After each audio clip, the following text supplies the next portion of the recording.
arxamda vardın. Vüqar təməli sən mənə ata. Ömrümün mənası fəxri tacısan. Həyatda ən böyük şansan mənə ata. Sən mənim güvəncim, sönməz çırağım.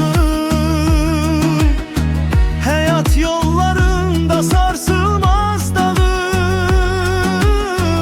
Dizimin taqəti, qəlbimin nuru. Məğrur ömrümün şahlıq budağı. Sən mənim güvəncim, sönməz çırağım.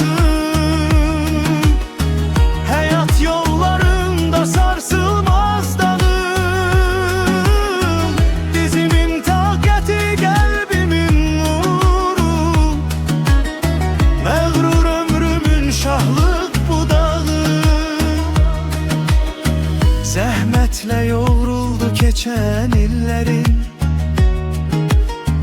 Bizi ucaltmağa yetdi əllərin. Hər xeyir duanda bir işıq gördüm. Nur saçdı ömrümə şirin dillərin. Sən mənim güvəncim, sönməz çırağım. Yollarında sarsılmaz dağım. Dizimin taqəti, qəlbimin nuru. Məğrur ömrümün şahlıq budağı.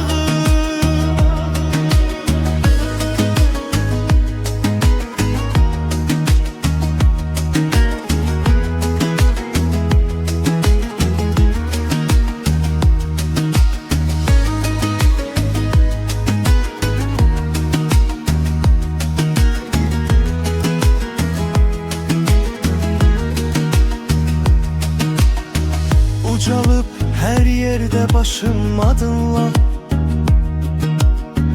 Dayağım olmusan sen her addımda. Tanrıdan arzumdur kederden uzak. Yaşa sen xoşbəxtlik sevinç tadında.